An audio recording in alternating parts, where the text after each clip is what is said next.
कौन है कुणाल और कहाँ से लेकर आए हैं, क्या मतलब है? ये कुणाल जून बहादुरगढ़ के नूना माजरा गांव का एक निवासी है, जिसके काफ़ी आपराधिक इतिहास रहा है। करीब अभी तक कुल मिला के उसके खिलाफ 15 मुकदमे अलग अलग धाराओं में, जो संगीन अपराधों में दर्ज हुए हुए हैं। और इनमें से कुछ अपराधों में ये जमानत पे था, और जमानत के दौरान ही इसने फर्जी पासपोर्ट बनवा के भारत से भागने की प्रयास की, और पहले दुबई और दुबई के अलावा दूसरे देशों में होते हुए ये यूएस में डंकी के माध्यम से जाने का प्रयास कर रहा था, ताकि वहाँ से जाके अपना गैंग चला सके। तो इसको जो प्रोसेस के बीच में जो बीच की कंट्रीज थी, वहाँ पे इसको इंफॉर्मेशन के आधार पे और कॉपरेशन के आधार पे इंटरपोल के मीडियम से वहाँ पे इसको डिटेन कराया।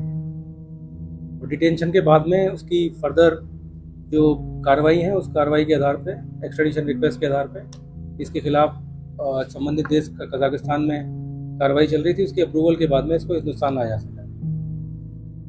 कैसे था?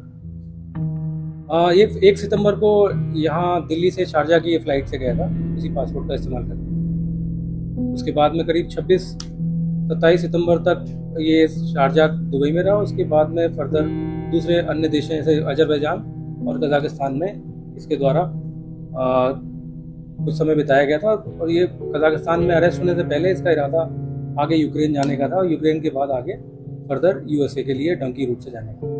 कौन कौन से बड़े मामले थे? इनके मुख्य मामलों में आप जैसे देखें तो एक रोहतक में अभी ट्रिपल मर्डर हुआ था 20 सितंबर को।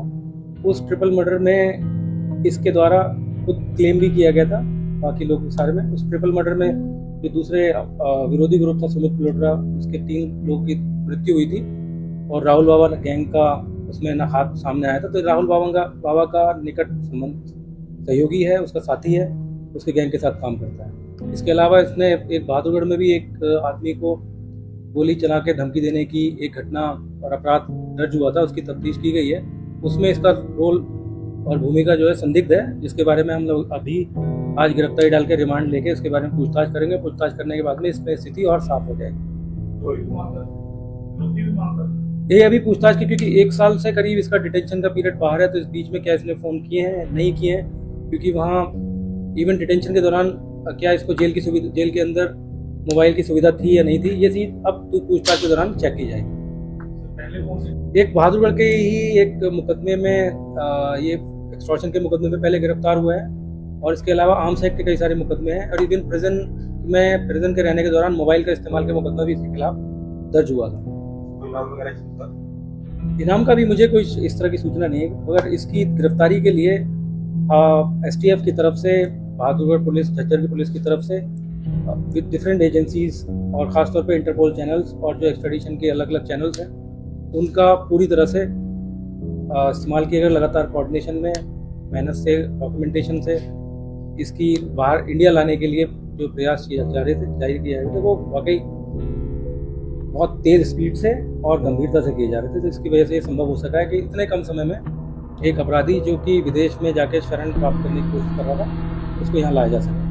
क्राइम में आने से पहले लड़का इसकी एजुकेशनल जो है वो तो करीब आई थिंक ये 12th पास है, मगर लोकल काम में आसपास इसके पिताजी का भी कुछ संदिग्ध गतिविधियों के बारे में परिवार के, वो हमारे संज्ञान में गिरफ्तारी के बाद में आई थी। इसके बारे में हम लोग जांच कर रहे हैं। बट बहादुरगढ़ और रोहतक के जो आसपास के इलाके के अपराधी हैं, उन अपराधियों से इसका पुराना संपर्क रहा है। क्या कार्रवाई की जाएगी? आज इनको अदालत में अभी पेश किया गया। पेश करने के बाद में इसको रिमांड पे लिया जाएगा, और रिमांड पे लेने के बाद में जो इसके बकाया केस हैं, जैसे 2 केस का नाम मैंने लिया है अभी खास तौर पे, इन केस में इसकी गिरफ्तारी और गिरफ्तारी के बाद में उससे संबंधित पूछताछ की जाएगी।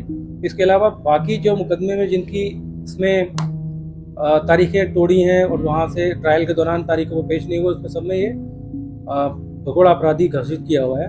और भगोड़ा अपराधी होने के कारण जेल से संबंध में जो मुकदमे दर्ज हुए होंगे और जो कार्रवाई होगी, वो अदालत के आदेश के अनुसार अमल में लाई जाएगी।